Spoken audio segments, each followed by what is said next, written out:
Alguma vez passou pela cabeça de onde vêm as regras mais básicas de um país? Quem é que tem o poder de literalmente começar tudo do zero? Bom, hoje a gente vai mergulhar fundo nessa ideia. O poder constituinte. É a força que não só constrói, mas que também de vez em quando precisa reconstruir uma nação inteira a partir das suas leis.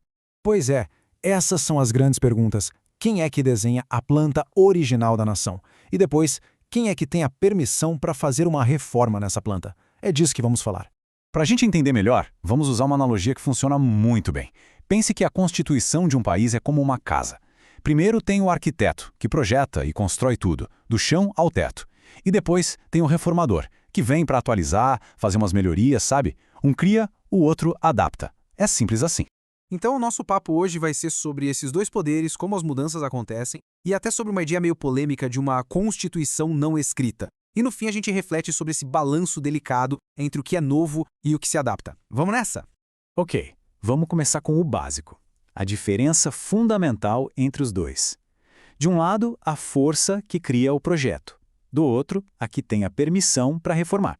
Primeiro, vamos falar do arquiteto A, o poder constituinte originário.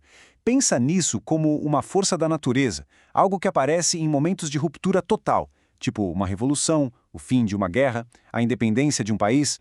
Esse poder não vem para consertar o que já existia. Não, ele joga tudo fora e cria uma ordem jurídica inteirinha, do zero.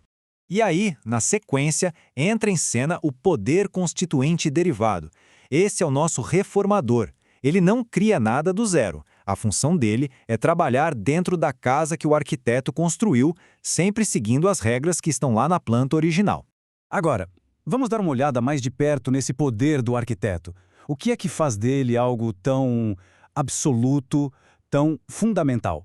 Olha, as características desse poder são realmente impressionantes. Ele é inicial porque é o ponto de partida de tudo. Ele é ilimitado, ou seja, pode simplesmente ignorar qualquer lei ou constituição que existia antes. É também condicionado. Sabe o que isso quer dizer? Ele não segue regras, ele cria as regras do jogo. E por fim, ele é permanente. Mesmo depois de criar a Constituição, essa força continua ali, sabe? Adormecida, latente no povo. Tem uma citação do jurista J. J. Gomes Canotilho que define isso perfeitamente. Ele diz que não é só uma teoria jurídica, é uma força política bruta com o poder de construir ou de demolir a lei fundamental de toda uma nação. Tá, mas e aí? Quem é o dono desse poder todo? Nas democracias de hoje, a resposta é bem clara. É o povo. A nossa Constituição de 88, por exemplo, já deixa isso bem claro logo no comecinho. É o povo que é o grande arquiteto de tudo. Certo, então o arquiteto já fez a parte dele, construiu a base.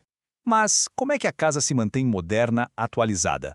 É aí que entra o reformador, que joga um jogo com regras completamente diferentes. As características do reformador são basicamente o oposto do arquiteto. Ele não é o criador, ele é a criatura, entende? O poder dele vem da própria Constituição. Ele é condicionado porque para fazer qualquer mudança tem que seguir um manual de instruções. E o mais importante, ele é subordinado. Existem partes da casa que ele simplesmente não pode nem sonhar em tocar. Mas por que precisa existir esse poder mais limitado, né? O ponto-chave é que o mundo muda. A sociedade muda. O reformador existe para permitir que a Constituição evolua junto, para que ela continue fazendo sentido, sem que a gente precise demolir tudo e começar do zero a cada geração. Ok, beleza. Mas como, na prática, o reformador faz o trabalho dele? Ele tem uma caixa de ferramentas bem específica, com um instrumento para cada tipo de ajuste. Bom, essa caixa de ferramentas tem 3 instrumentos principais. O poder reformador é o que a gente mais vê por aí. É ele que cria as emendas que aparecem no jornal. O decorrente é bem interessante. Em países como o Brasil, ele dá aos estados o poder de criar suas próprias constituições. É como se fossem uns mini-arquitetos locais, sabe? Contanto que respeitem a federal, claro. E por último tem o revisor, que é uma ferramenta mais rara, feita para um grande ajuste pontual e com data de validade. Mas muito cuidado aqui.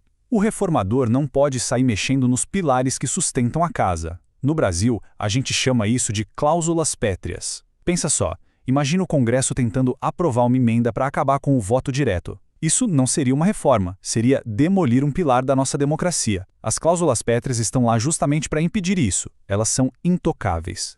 Aquele poder revisor que eu comentei? No Brasil, ele é o exemplo perfeito de uma ferramenta temporária. A Constituição de 88 abriu uma janela de oportunidade única, uma revisão geral que deveria acontecer 5 anos depois. Essa revisão rolou em 1994 e, assim que foi usada, a ferramenta foi guardada. A janela se fechou para sempre. E o que saiu dessa janela única? 6. Só 6 emendas de revisão. Pode até parecer pouco, né? Mas essas 6 emendas fizeram ajustes estruturais bem importantes na economia e na política, tudo de uma vez.